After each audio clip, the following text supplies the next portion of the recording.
Hajime mashite boku wa Jiri desu. Hey everyone out there in YouTube land.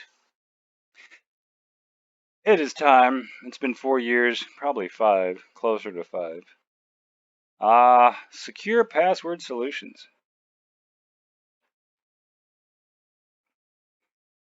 The screen is bigger than me because that's important. Okay. Not a lot. A handful of Facebook friends, fellow YouTubers. Yeah, saw 2 or 3 on Twitter. I've been hacked. Well, I think I said this in the last video 4 years ago. That's not hacking, that's phishing. Stop giving out your personal information. Anyway, we're not going to worry about that. We're going to go to how do you secure your passwords. We're going to start. Not going to blow through these, but I just recorded one and it took 30 minutes, so I'm going to have to cut it down because that's too long. Emails. We need 3 emails. Why do we need 3 emails? Well, the first one, or the most important one, the one you don't give out to Uncle Tom or Uncle Jerry, whatever, that wasn't meant anyway other than an example. You're not going to give it out to Jake at State Farm. You know what I mean? You're just going to use it for your bills, for your Amazon orders, uh, anything like your car insurance, your car loan, your house mortgage, your electric bill, DoorDash, Amazon, stuff like that. That way, not even, your Aunt Lucy knows which email you use for Amazon. So, if Aunt Lucy has a meth problem and she's like, I'm going to steal this dude's credit card because he's not even my favorite nephew. Stuff happens, right? Anyway, so they won't know the right email address. Good example of that is that on my other screen, just now actually, an Amazon email popped up saying that, there's a billing problem. You have to contact us immediately. Well, that email account that it's attached to, or that I received it from that popped up, isn't the email that my Amazon thing is attached to. So not only, it automatically went into the spam folder, but I get that notice on the side. But let's say you accidentally clicked it. As soon as you realize what email it's in, you're like, oh, wait, this isn't even attached. All right, and then don't click links in emails, even if you know it's from them. Just jump into Google and type in Amazon, eBay, Facebook, whatever. Just don't click links in emails, and that's going to cut down a lot. All right, so you have your pro email. This should not be your work email. Do not confuse those two. You want, like, if you have an email for work, it is completely separate. It's not on this list. That includes, like, your YouTube email. Like, if you have a YouTube account, then you don't want to use that email for other stuff. Now, the reason behind this is interconnectivity. If someone gets a hold of one of your emails, they will have access to what that email controls. That makes sense? So, like, if I go to Google, which is YouTube also, and I say, I forgot my password, my phone's going to get a text, first of all. But that gives them the reason why, it's got 3 steps. But yeah, so it will verify stuff. But if you don't have that in place, which is another thing I'm going to say, I'll say it now. Get at least 2-step authentication with all of your emails. If your current email provider does not offer at least 2-step authentication, where you get a text on your phone, because your phone is always with you. Your phone is always, I just threw mine. Your phone is always with you. If you forget your phone, no one else is going to mess with it, hopefully. If they do, well, then you're going to know who hacked your account. So, log in. See if they have 2-step. If they don't, go to Google. I'm going to recommend you get a Gmail account right now anyway. At the end of this 3 email thing, I'll explain why. All right, so your private one, that's going to be for Uncle David, your family, your close friends, not people that you met playing Halo and they live in wherever. They can message you on Xbox Live, on PlayStation Network. They can message you on Facebook, wherever. You can download an app. What did I use? Oh, Jesus. I forget the Japanese app I used. Anyway, there's a bunch of apps you can just chat with people. They're out there. I just don't remember them right off the top of my head. Not going to waste the time. That's the one you can also give to your dentist, your eye care guy. Um, Now you could just throw those in the professional one, because technically there's someone you pay. But if you want to give your dentist, now before you do that, let me addendum that. Before you do that, ask them, can they guarantee that this email isn't shared with third parties? Because typically when you do your dentist and eye care place, you're sitting there, you're filling out your form, you're showing them your medical card coverage, whatever, and you're exchanging information. So ask them, hey, if I put my email in here, is it only going to be you guys that use it, and can you guarantee that? If not, they go into Catchall. Catchall is just that. Anything that you want, because even I want to enter a sweepstake. I'm at the grocery store and they're like, win this Jeep or jet ski or whatever. You're not going to win it. Someone might, you would hope, but most likely, like let's say it's Kroger, someone in America is going to win it. It's not going to be someone in your city. It's going to be someone in America. It's worse odds than the lottery probably, because they allow multiple entries. Anyway, whatever. So, well, so does the lottery. I wonder how that works. Anyway, not going to worry about it. Let's move on. Sweepstakes, right? You want to win that Jeep? Well, that's fine. Throw on there your catch-all email. Now, that means you're going to have to actually check it sometimes, but it's worth it to keep the junk out of your private email, because that catch-all email, they're not only going to email you if you win, they're going to email you every 3 minutes with a new coupon, or you might like this dental wash, or hey, you like Jeeps, why don't you buy a Jeep from us, right? Yeah, right? They're going to sell that information. That's free metadata. And you notice they're going to have you fill out other stuff. And this is where the phone and addresses come in too. And you have to keep in mind, free trials. You see software or a game that you want to use for, you want to test out for work, and maybe they'll buy it. But right now you got to check it out to see if it's free. That's what the catch-all email is for. Because you might not like it. It might be glitchy. You don't know. If you want to upgrade that trial account, everyone has a change email option. This is why, because people log in with a fake email, not a fake, because you need the email. That's why you have to verify your email now. That's why they do it, because they know people are going to sign up with BS emails. And if you don't actually have that BS email, then you can't verify it. Anyway, so that's what the catch-all is for. The catch-all is for random stuff. It's for your gas cards, right? You go, not your gas credit card. That falls under the professional. But if you have a rewards card, right? Come and Go, Casey's, wherever, Kroger, you have their points card. Any of the grocery stores, gas cards, anybody, where they have that point card that tracks how many coffees you bought, how much gas you buy, how much you spent at Kroger, whatever, use the catch-all email. Because again, it's a metadata.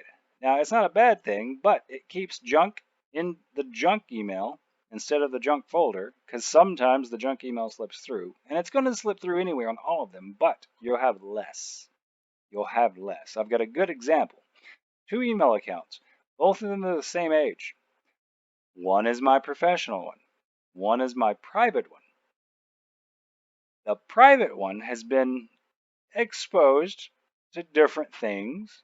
The professional one has always just been what I use for what I've mentioned. Well, even the private one, what was it? 82,000 unread messages. Now their age is 16 to 18 years, each of them. And the other one only has about 1,000 unread messages. So in the same time period, what was it? 17,000 fewer junk messages. That's because the private one, which started out private, it had been shared. Someone got it on a mailing. When they reply all, and it's like then they add people, and it was a whole thing. So that's why I came up with the catch-all one about 7 years ago. That way, I could give it to those people that like including your email in a chain of memes. And it's like, oh, share this back when that used to happen. Share this with 7 people or you'll die. I don't think those are going around anymore, are they? Now it's Facebook, like this to get $100 in the next 3 hours. Well, it used to be an email that was sent to 100 people. Anyway, moving on. Oh, and they're separate for a reason, right? So if they get control of the email that goes to your gas account, it's not going to be a huge deal. You just have to control that one email. It's like, oh crap, they hacked this email. But if you get two-step verification, it's going to cut it down, way down. Separation is key with security. So, phones, professional phone. Now, this does not have to be your office phone. It can be. If your job provides you a phone, a cell phone, that's fine. Now, that should be kept to professional calls, right? Uh, Use it to call your electric company if you have to make a call, right? You got an outage report the outage with that phone. Uh, you don't have to attach that one to your work to that because when you attach the account you call in, yeah, no, scratch that. Professional phone, keep it professional. Work stuff, don't report an outage with it because it's not. You're gonna have to enter your email address and stuff, and you already will have to do that, or enter your phone number and verify your address. Then you'll have to do it again when they get on the phone. Um, the private. Oh yeah, who else for professional? Professional transactions that you don't necessarily have to be calling from your private phone that's connected to your account, like the electricity bill, whatever. You should be paying those online anyway. You shouldn't have to call them to pay them. Private. If you do not have, oh, let me cover the other thing about professional. If you have your own business, YouTube, you do siding, I don't care. You hang security cameras or lay fiber, it doesn't matter. If you have your own business, you should have a phone dedicated to work. That way, when it rings, you know it is business. You don't have to double check it. You don't have to wake up in the middle of the night because, oh, your drunk friend called to say, hey, I hadn't seen you in 10 years. Yeah, dude, I got to work in 3 hours. That you keep them separate. Now, the work phone is tax deductible. Yes. Talk to your advisor, talk to your financial guy, talk to your accountant, whoever. They'll verify that. Now, your private phone. Only use that for private phone stuff. Text people you know and give it out and all that. Use it for phone stuff. I'm not going to break down how you use your phone. You know how to use a phone. Catchall. This is where it comes in. Go to Google, right? This is why I said at the beginning, get a Google account. On Google, you can set up a SIP phone. And this is basically it's a real phone number, a fake phone. You use it on Google. You can put an app on your phone and actually use it on your cell phone, call in and out from it. If you don't want to hear the calls, you just don't put it on your cell phone and then you check it once in a while for voicemails or whatever. And what I do, you'll notice my number listed there, 501 300 1001. Call it. I'm not going to hear it ring. I check it about once a month because it's my catch-all. If I see anything in there important, I listen to it. If it's not, because nothing important lands there. It's a catch-all. If from this video you do call it and say something, well then yeah, I might feature you.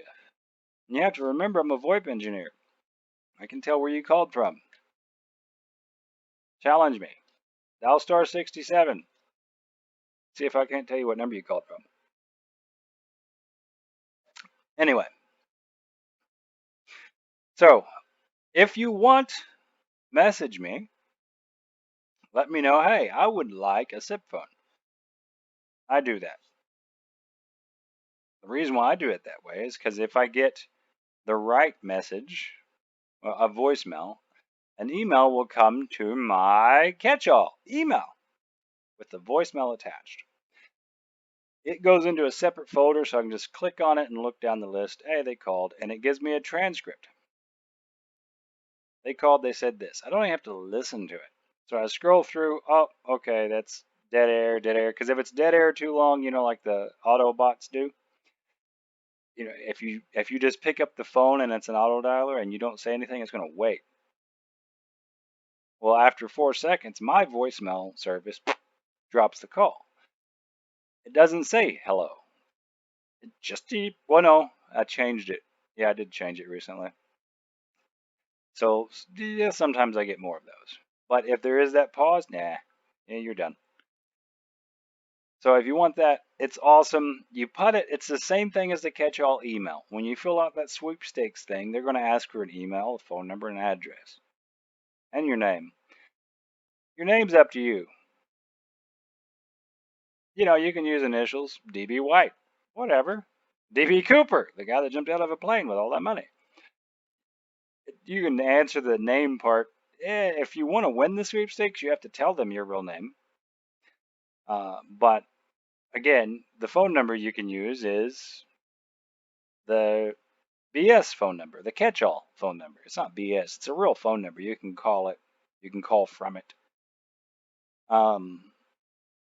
So that's what you would do that for. Down to the address, same thing. The P.O. box or the UPS store, you'd put that as the address. Now, a lot of places, a lot of things will tell you you can't use a P.O. box. Well, you ever notice there's not a reason? It's like, okay, so I can't ship my 14-inch purple dildo to a P.O. box because you need my home address. So you can send me ads or junk mail for purple dildos or, whatever else. Whatever. The purple dildo is just there for you to think about. So the UPS store, I think FedEx and more than a few others offer this service to where instead of having to write P.O. Box 1151, you go in and you write in 111 Main Street, Suite 1151. Or sometimes it's even like the first mailbox will be 111 Main Street. The second mailbox will be 112 Main Street. So like if your mailbox is 150, you'd be at 150 Main Street. Because they have, the delivery and they have that block of addresses locked off and it's theirs. Now you can't use this to spoof legal sources because I forget who it was, but you go in, I tried to order something and it's, oh yeah, you can't have this delivered to a P.O. box. And I didn't put in P.O. box. I put in 111 Main Street, my spoofed address, my catch-all address. So it knew that that was registered as a catch-all address, most likely through 911. When you register an address, you have to register it also with the county and also with 911 so that if someone there picks up a phone and says, oh, we're at 111 Main Street, then 911 is like, well, that's not really 111 Main Street. That's the UPS store. So they're at the UPS store. Which I doubt that would happen because you can associate your phone to the catch-all address. Your catch-all phone and catch-all email can be associated to the catch-all address. If you do that, they are going to find you because that is registered. That registration lets them know who you really are. Anyway, so the home address, of course, you use it for homey stuff. everything you normally use it for. But if you're filling out the trial, filling out sweepstakes, gas card, uh, again, not the gas credit card, but the gas points card, anything. So that's it. Oh, and the last thing, hopefully, well, it's 20 minutes. The last thing we're going to do, come on, type there. All right, your password should be, I said 8 in the other video. I'm going to change it to 9. Should be 9 characters long. Those characters should be special characters, letters, and numbers. And like capital, right? Change it up. Like what is a password? Oh, we need a number. See, even I forgot about it. And then you put in a number. Or, you can start it and end it with numbers. I wouldn't use the same numbers, but I would find at least 9 characters. And this is why I say use Google. Because you secure Google with 3 steps as much as you can. You secure the hell out of Google and you give it a nice password. And you take that password and you don't put it in an email to yourself or anything, because again, you can lose emails. You have to either remember it or you write it down and stick it in your wallet someplace safe. If for the Google one, I'm going to recommend 15 characters. 15 characters for the Google one, at least. And you're going to want to have it in there. You don't want to use a phrase, because using a phrase that's in a dictionary or in a book, a computer can try it once a day until it gets in. That's why you have to use the 2 or 3 step authentication. I would use it with everything. Everyone has it. If they don't have it, stop using them. Or use it with your catch-all email. All right, so if you've been with me this long, don't forget to subscribe and like. Good afternoon, good evening, and good night.